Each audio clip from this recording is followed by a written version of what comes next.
Hoje é um dia muito especial na vida da igreja. Hoje é um dia que nós trazemos à nossa memória que a melhor notícia que o ser humano poderia receber em toda a sua existência vieram de um túmulo vazio.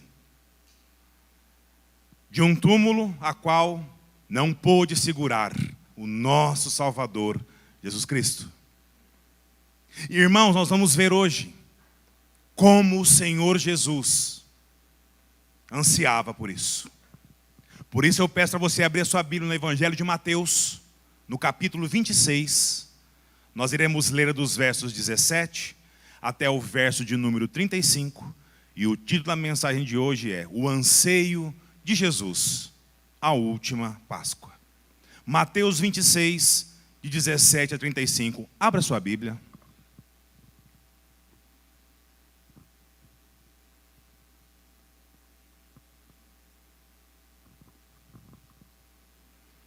A última Páscoa, Mateus capítulo 26, dos versos 17 até o verso de número 35, diz assim a palavra de Deus. No primeiro dia da festa dos pães sem fermento, os discípulos foram a Jesus e lhe perguntaram: onde queres que façamos os preparativos para comeres a refeição da Páscoa? Ele respondeu: ide à cidade, a certo homem, e dizei-lhe: o mestre diz, o meu tempo está próximo. Celebrarei a Páscoa com os meus discípulos em tua casa. Os discípulos fizeram como Jesus lhe ordenara e prepararam a refeição da Páscoa. Ao anoitecer, sentou-se à mesa com os 12 discípulos. E enquanto comiam, ele disse: em verdade vos digo que um de vós me trairá. Profundamente tristes, cada um deles começou a dizer-lhe: sei que não sou eu, Senhor. Ele respondeu: quem me trairá, come comigo na tigela. Na verdade, o Filho do Homem vai, conforme está escrito a seu respeito. Mas ai daquele por quem o Filho do Homem é traído. Para essa pessoa seria melhor se não tivesse nascido. Também Judas, que o estava traindo, disse: sei que não sou eu, Rabi. Respondeu-lhe Jesus: sim, és tu. Enquanto comiam, Jesus tomou o pão e, abençoando, partiu e deu aos discípulos, dizendo: tomai e comei, isto é o meu corpo. E tomando um cálice, rendeu graças e o deu a eles, dizendo: bebei deles todos, pois isto é o meu sangue, o sangue da aliança derramado em favor de muitos para perdão dos pecados. Mas digo-vos que desde agora não mais beberei desse fruto da videira, até aquele dia em que beberei o vinho novo convosco no reino de meu Pai. E depois de cantar um hino, saíram para o Monte das Oliveiras. Então Jesus lhe disse: esta noite todos vós desertareis, pois está escrito: ferirei o pastor, e as ovelhas do rebanho se dispersarão.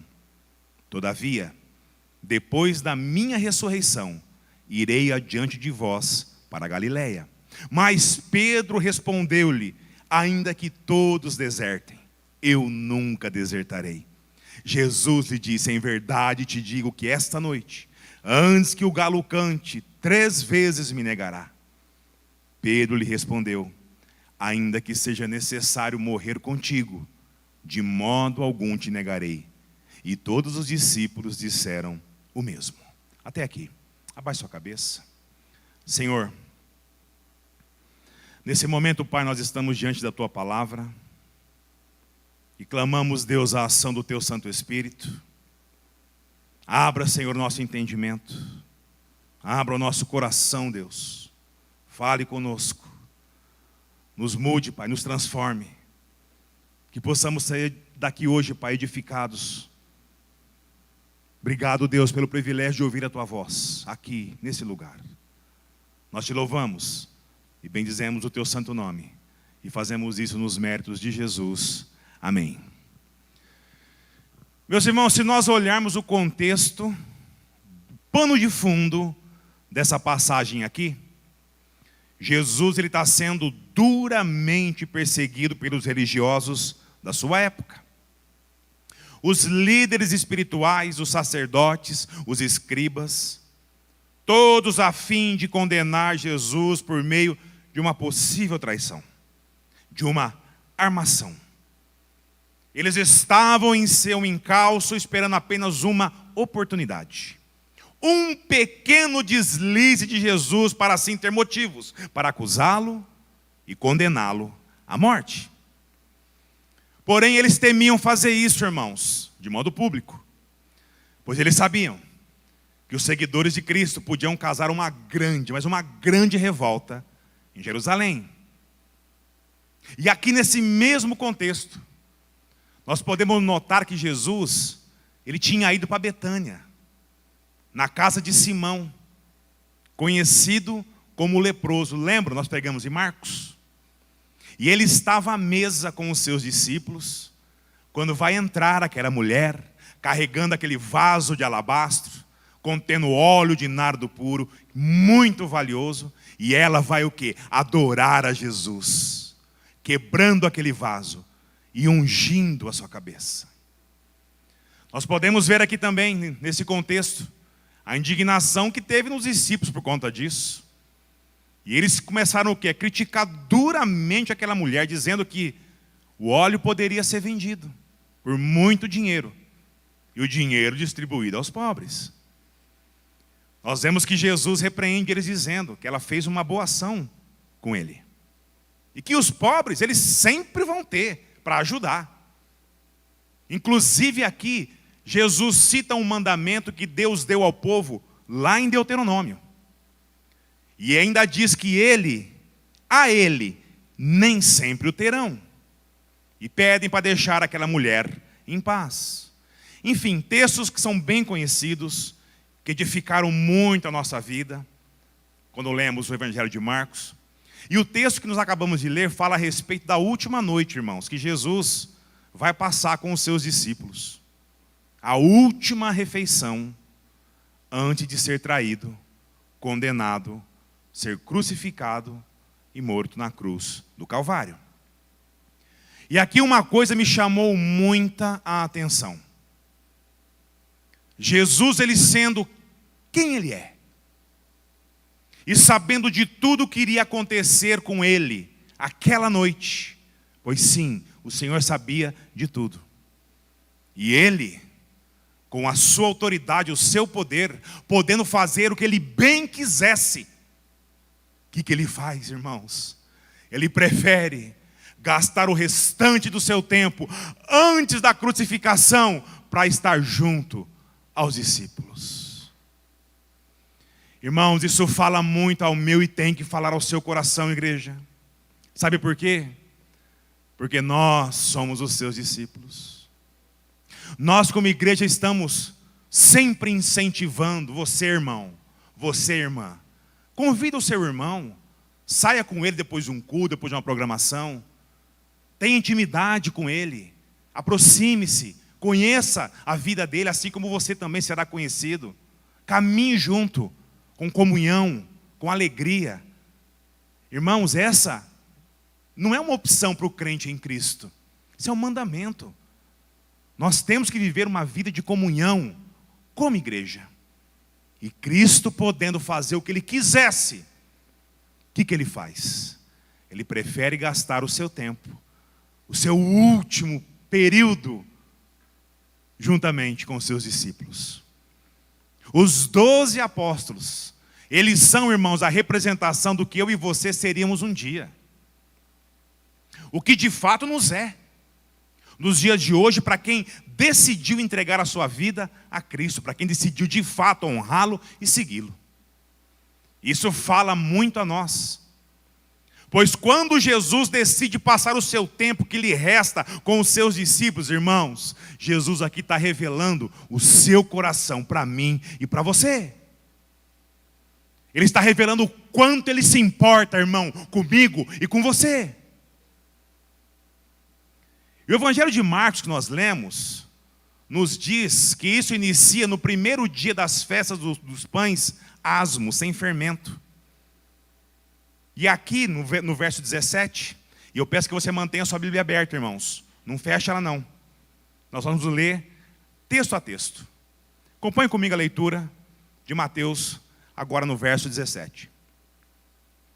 No primeiro dia da festa dos pães sem fermento, os discípulos foram a Jesus e lhe perguntaram: onde queres que façamos preparativos para comerdes a refeição da Páscoa?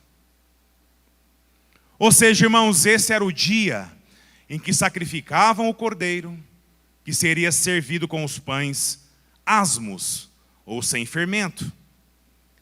E eles estão perguntando a Cristo: Senhor, onde que nós vamos fazer tudo isso daqui?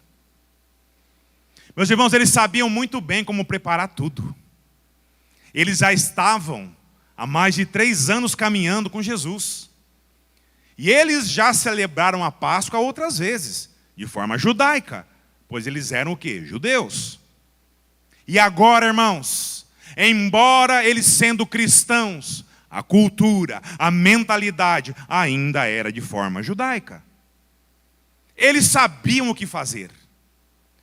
E é com isso em mente que eles perguntam: e os preparativos, Senhor? Onde será feito?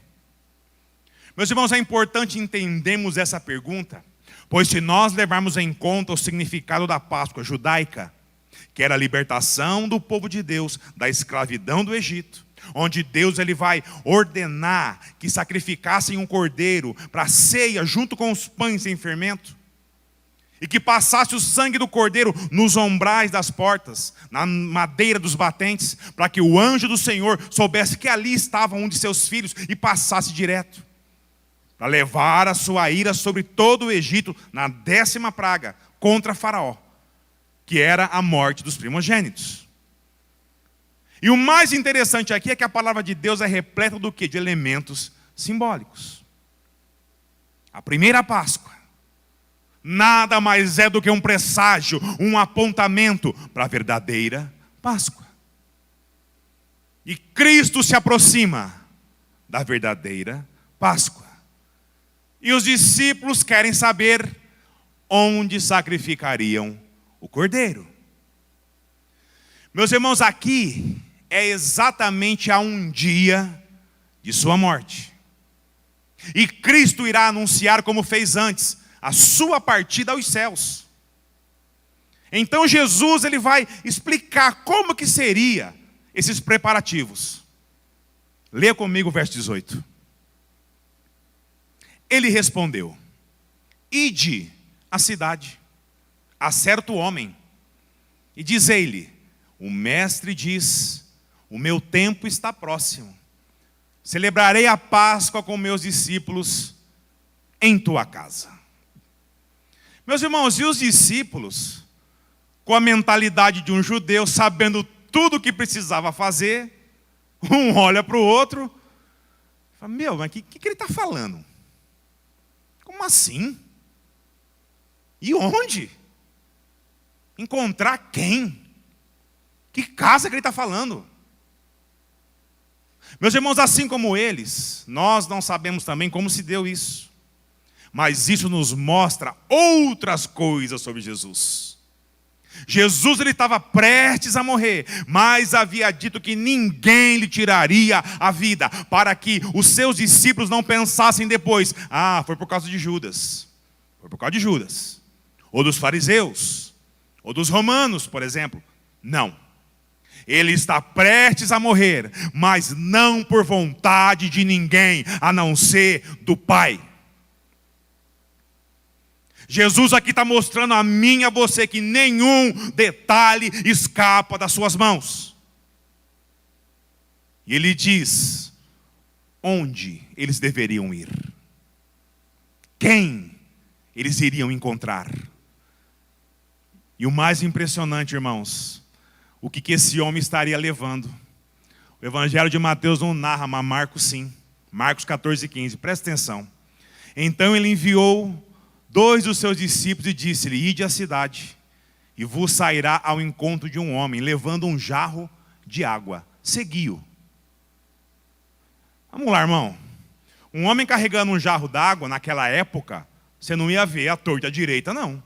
Não era nada comum. Porque isso uma vez era função do quê? Das mulheres fazer. Então, quando eles vissem, não um homem, mas esse homem, e vindo ao encontro deles, eles saberiam que as orientações de Cristo estavam corretas. E mais, o homem mostraria onde seria. E os discípulos foram. E encontraram, irmãos, absolutamente tudo conforme Jesus disse que seria. Conforme diz aqui no verso 19. Leia comigo. Os discípulos fizeram como Jesus lhe ordenara e prepararam a refeição da Páscoa. Meus irmãos, isso daqui tem que trazer, isso aqui deve trazer segurança e conforto ao meu e ao seu coração. Cristo nos mostra que não importa a tragédia que possa se desenhar na minha e na sua frente. Tragédias que possam nos abater. Nunca nada escapará do controle de suas mãos. Amém, igreja? Nada. Não se desespere diante do drama. Não se desespere diante da luta. Não se desespere diante do problema que te agiganta na sua vida. Confia no Senhor Jesus. Ele sabe tudo sobre eu e você. E nós temos que confiar nele. Ele sabe absolutamente tudo na criação e na minha e na sua vida, da mais simples à mais complexa situação. E nada escapa da sua soberania. Portanto, irmãos, nós não podemos cair na tentação de achar que diante dos nossos dramas, dos nossos dilemas, nós possamos estar sozinhos.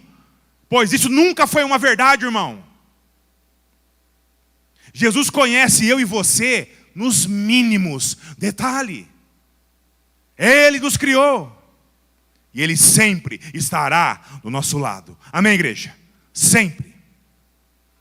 Leia comigo os versos 20 e 21. Ao anoitecer, sentou-se à mesa com os 12 discípulos. E enquanto comiam, ele disse: em verdade vos digo, que um de vós me trairá. Meus irmãos, a janela de tempo aqui, entre esse momento até a cruz, até a crucificação, são de horas apenas, irmãos. Agora estava de noite. Os textos seguintes narram o que ocorrerá durante a madrugada até o outro dia, onde Cristo será crucificado. Agora imagina comigo. Todo mundo ali, sentado à mesa, comendo, bebendo, só alegria. E de repente Jesus olha para todo mundo e fala assim, um de vocês é um traíra. Um de vocês vai me trair. Imagina a cena, irmão. Deus falando isso para mim e para você. O estar reunido naquela cultura tinha um significado muito importante, irmãos. Por isso que nós nos esforçamos hoje para estar à mesa com os irmãos. É muito mais do que apenas sentar para comer, sentar para se alimentar. Mas era o desejo, o anseio de querer estar junto com o seu irmão. As mesas naquela época eram baixas. Eles sentavam assim meio que de lado, apoiando o braço para poder reclinar e comiam com a mão. Não havia talheres como eu e você conhecemos hoje. Sabe aquela imagem que nós vemos em todo lugar da ceia do Senhor? Irmão, deleta isso da sua mente, não é nada daquilo. Nada.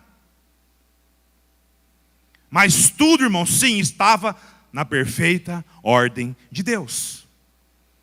Então Jesus vem e joga essa bomba na mesa.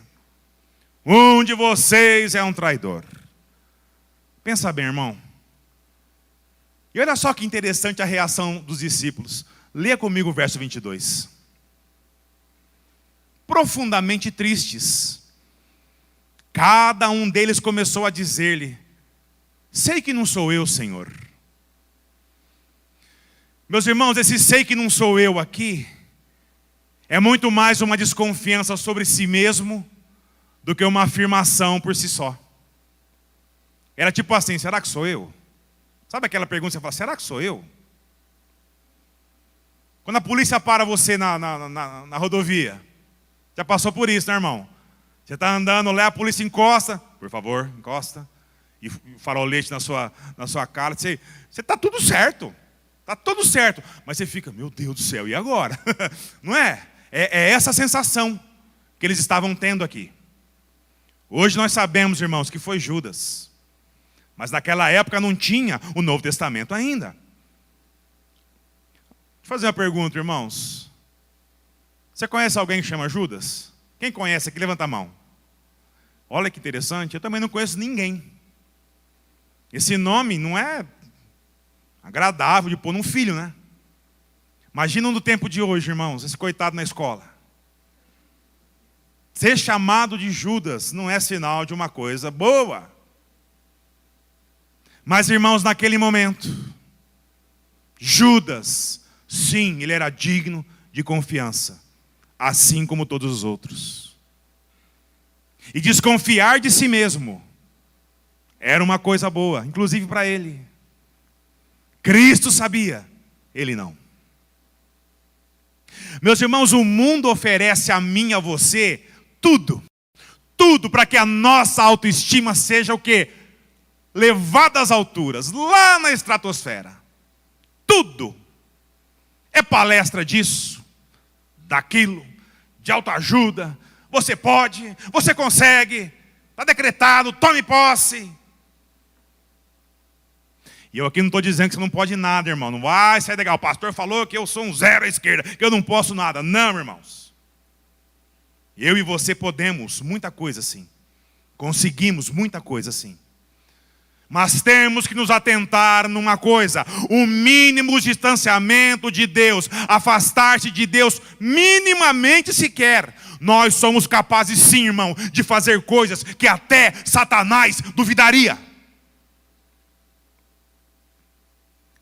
Jeremias 17, verso 5 diz assim: assim diz o Senhor, maldito o homem que confia no homem, que faz daquilo que é mortal a sua força e afasta do Senhor o seu coração.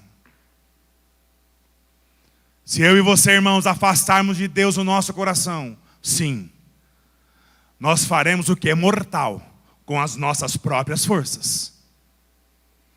Por isso que nesse momento os discípulos, um por um, eles estão o quê? Sondando o seu próprio coração.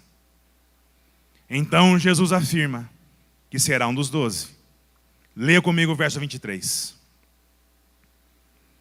Ele respondeu: quem me trairá, come comigo na tigela.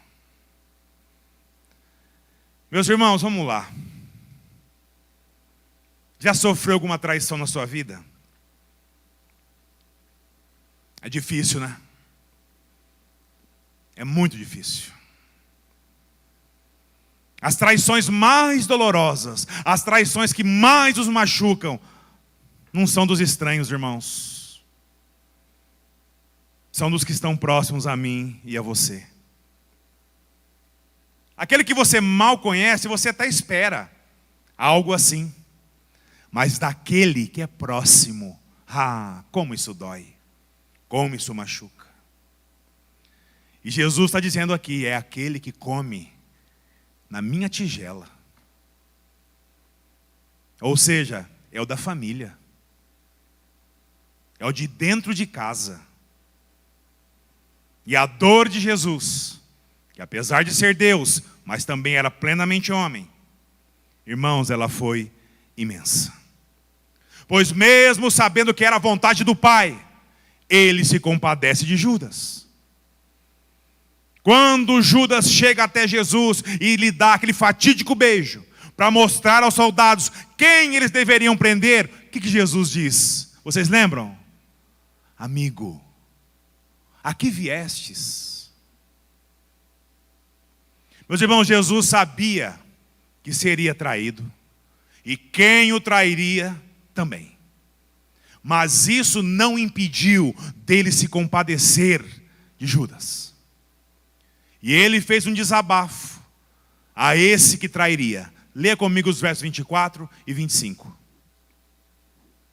Na verdade, o Filho do Homem vai, conforme está escrito a seu respeito. Mas ai daquele por quem o Filho do Homem é traído. Para essa pessoa seria melhor se não tivesse nascido. Também Judas, que o estava traindo, disse: sei que não sou eu, Rabi. Respondeu-lhe Jesus: sim, és tu. E logo após de dizer essas palavras com um grande pesar no seu coração, Jesus inicia o ensinamento de um importante memorial acerca de quem ele é. O apontamento para a verdadeira Páscoa. Leia comigo o verso 26. Enquanto comiam, Jesus tomou o pão e, abençoando-o, partiu. E o deu aos discípulos, dizendo: tomai e comei, isto é o meu corpo. Meus irmãos, um detalhe muito importante aqui que o Evangelho de Lucas vai descrever. Um pouco antes desse momento, olha o que Jesus disse no Evangelho de Lucas. Lucas 22, 14 e 15. Não precisa abrir não, mantém aí. Chegada a hora, Jesus se pôs à mesa com os apóstolos e disse-lhe: tenho desejado muito comer essa Páscoa convosco antes do meu sofrimento. Aleluia. Meus irmãos, Jesus, ele ansiava por isso. Ele não foi pego de surpresa. Meu Deus, eu fui traído, não. Ele não só sabia, mas ele ansiava por esse momento. Mas desde quando, pastor? Desde a primeira Páscoa. Quando Deus, para libertar o povo do Egito, ordena o sacrifício do cordeiro. Meus irmãos, certamente sim. Pois Deus Filho, vendo Deus Pai, ordenando que o sangue do cordeiro fosse passado na madeira dos batentes, ele diz: sim, isso daí aponta para mim. Isso aponta para mim. Por isso Jesus diz ter desejado, ansiado muito comer essa Páscoa com eles. Mas isso aqui, irmãos, vai muito, muito além da primeira Páscoa. Se nós olharmos para Apocalipse capítulo 13, nós entenderemos isso. Apocalipse 13, verso 8. Preste atenção. Todos os habitantes da terra adorarão aqueles cujos nomes não estão escritos no livro da vida do Cordeiro, que foi morto desde a fundação do mundo. Ou seja, Cristo aguardava esse momento desde sempre. Desde quando que Jesus ansiava morrer? Desde antes da fundação de tudo que há. Para que os escolhidos, eu e você, irmão, pudéssemos ser perdoados. E muitas vezes, ó Deus, muitas vezes, muitos de nós não ansiamos sequer ouvir a palavra de Deus no domingo. Que dirá vir a um culto de oração numa terça, numa quarta ou numa quinta.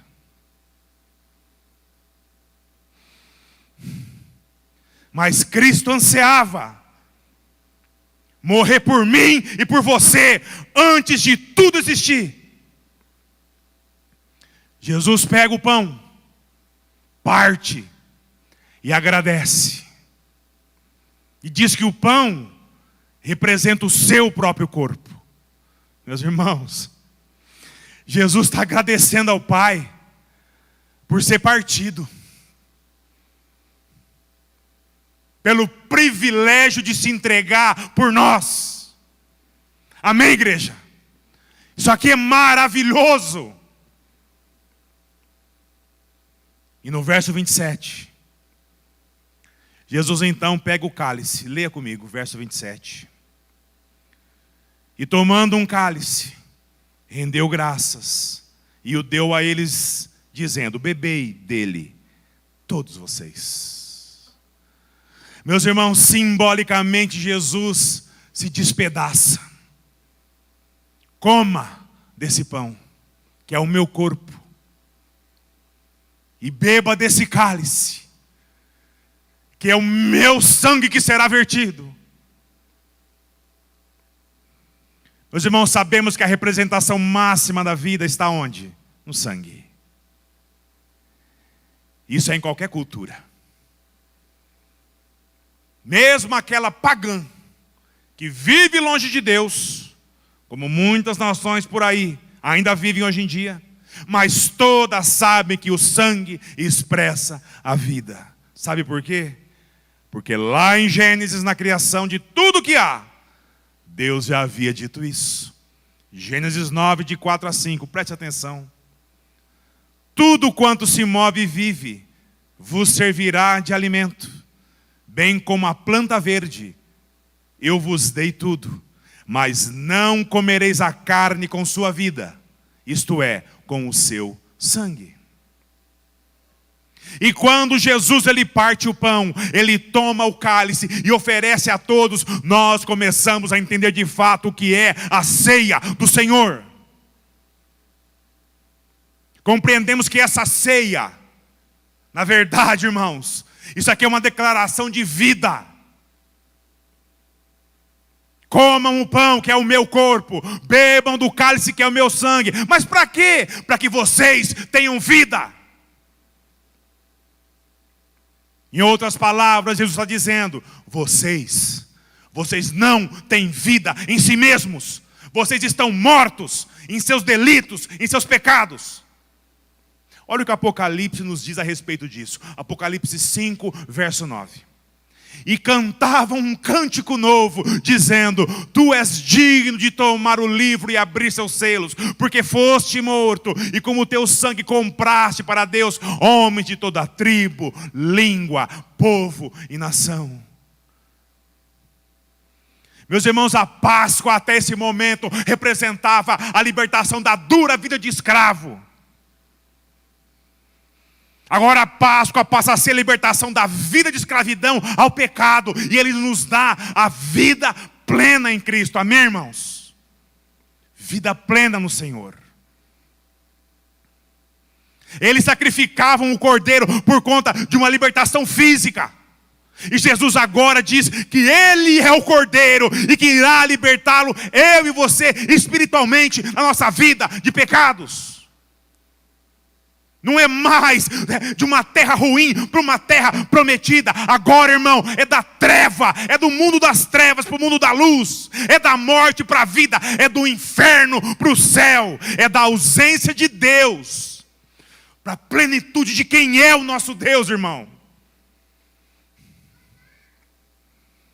Essa é a verdadeira Páscoa. E nos versos 28 e 29... Jesus diz, acompanhe comigo: pois isto é o meu sangue, o sangue da aliança derramado em favor de muitos para perdão dos pecados. Mas digo-vos que desde agora não mais bebereis desse fruto da videira, até aquele dia em que beberei o vinho novo no reino do meu Pai. Amém. Como a gente anseia isso, irmão. Vocês não beberão mais o cálice da forma que bebiam na Páscoa judaica. Agora é aguardar o dia em que beberemos juntos novamente no reino de meu Pai. Até lá, lembre-se, traga à sua memória esse sacrifício que foi feito em favor de vós. E isso apesar de vós, apesar de mim e de você. Aleluia, Senhor. Após cantarem um hino de louvor a Deus, Você está triste, irmão. Você está com o coração angustiado, cante um hino. Eleve louvores a Deus. Você vai ver como que isso é maravilhoso na sua vida. Não use a sua boca, a sua língua para maldizer. Cante louvores a Deus, irmão. E após cantares um hino de louvor ao Senhor, Jesus cita as palavras do profeta Zacarias, do capítulo 13, verso 7. Presta atenção. Ó espada, levanta-te contra o meu pastor e contra o meu companheiro, diz o Senhor dos exércitos. Fere o pastor e as ovelhas ficarão dispersas, mas voltarei a minha mão para os pequenos.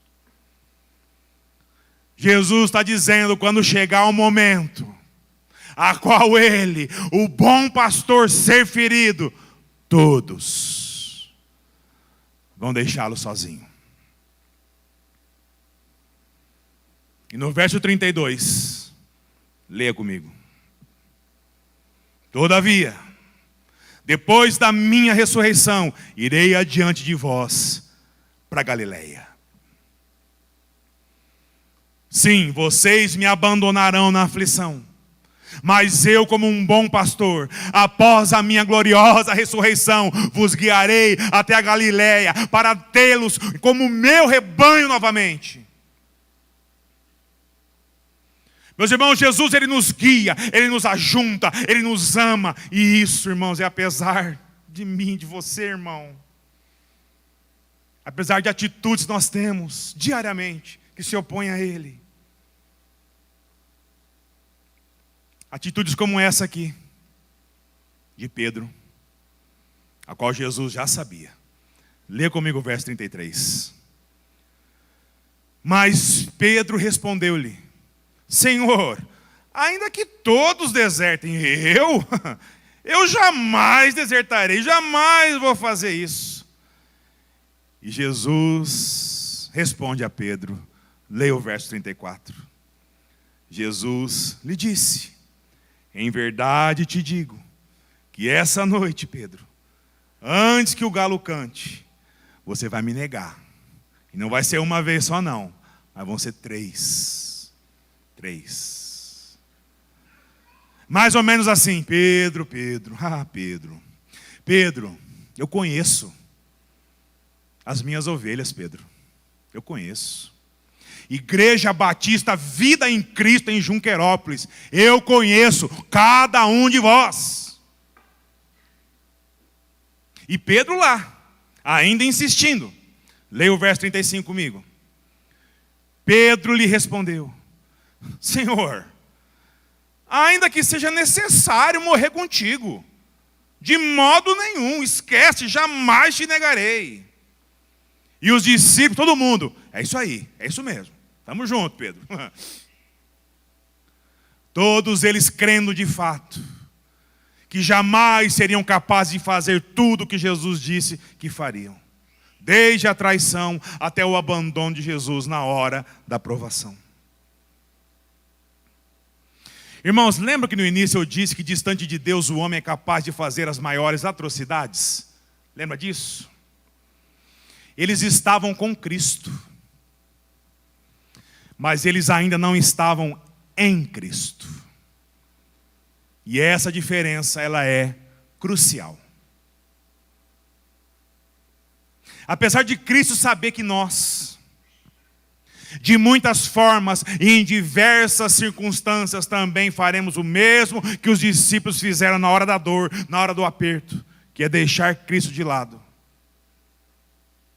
Ele ainda assim, por sua graça, sua misericórdia e seu amor, ainda assim Ele nos ajunta como um bom pastor que é, e nos conduz ao Pai, como fez com eles na Galileia. Irmãos, Cristo nos conhece, irmão. Você acha que você se conhece? Você acha que você conhece seu marido, sua esposa? Cristo nos conhece. Cristo nos conhece. E isso deve gerar em nós, irmãos, o desejo também de conhecê-lo. Mais e mais a cada dia. Pois o anseio de Jesus por sofrer por nós vem da eternidade, irmão. Antes da fundação de tudo que há, antes mesmo de tudo vier a existir, Deus já havia comissionado o Filho. E agora, como nós temos vida nele, e vida em abundância, pelo seu sangue derramado naquela cruz, nós possamos refletir, irmãos, esse amor, através da minha e da sua vida, da forma como a gente vive, como a gente age, em casa, no trabalho, na faculdade, na escola, com os vizinhos. Da forma como eu e você pensamos, irmão. O pensamento é o único que nós de fato conseguimos esconder do outro. Não de Deus. Deus sabe exatamente o que passa na minha e na sua mente. E óbvio, aquilo que falamos, né? Aquilo que falamos. Meus irmãos, nós temos que olhar para a graça de Deus. Porque eu e você, irmãos, nós não temos capacidade alguma, nenhuma, pelos nossos esforços, de superar tudo isso aqui. Mas a graça de Deus está sobre eu e você, irmão. Olhe para Jesus Cristo. Olhe para Cristo, confie nele. A graça foi destinada a mim e a você, desde o sempre de Deus, irmão. Meus irmãos, nós crentes em Cristo Jesus, nós não guardamos a sexta-feira dita santa que passou esses dias aí. Por dois motivos. Primeiro, porque o verso 29 nos diz que desde agora não bebereis desse fruto da videira, até aquele dia em que beberei o novo comigo, o novo vinho comigo, junto de mim, no reino de meu Pai. Ou seja, a Páscoa da forma que era celebrada, irmão, a partir desse momento aqui, passa a ser um memorial. Representado, instituído por Jesus, através da ceia do Senhor, a qual eu e você celebramos aqui, uma vez por mês. Meus irmãos, nós temos que fazer isso até quando Ele vier. Nós temos que fazer isso enquanto Ele não nos chamar. E segundo, sabe por que nós não guardamos uma sexta-feira santa? Porque quem é santo é o nosso Deus. Amém, irmãos? Quem é santo é o nosso Deus. Nós seguimos celebrando a ceia e lembrando do sacrifício feito por Ele, em favor de nós, até o dia que Ele voltar, ou até aquele dia, irmão, que Ele chamar eu e você para a sua glória. Não tema esse dia, irmão. Assim como Cristo ansiou por passar por tudo que passou em favor de mim e de você, crie esse desejo no seu coração de ansiar esse momento, irmão, de estar na presença do nosso Deus. Desapegue das coisas desse mundo. Olhe para Cristo, para a graça. Olhe para a graça e peça. Peça por isso. Maranata, Senhor, vem. Vem. Vem no seu dia. Ou vem ao meu encontro, Deus. Esse tem que ser o anseio meu e seu. Porque Cristo ansiou por sofrer por nós. Amém, igreja? Louvado seja Deus. Que nós possamos olhar com a perspectiva correta para esse sacrifício, que fala muito ao meu e ao seu coração. Cristo cumpriu à risca o mandamento do Pai e instituiu tudo o que você precisamos para ter vida. Vida plena em Cristo Jesus, para a graça de Deus Pai. Amém? Abaixe a sua cabeça, irmão, por favor.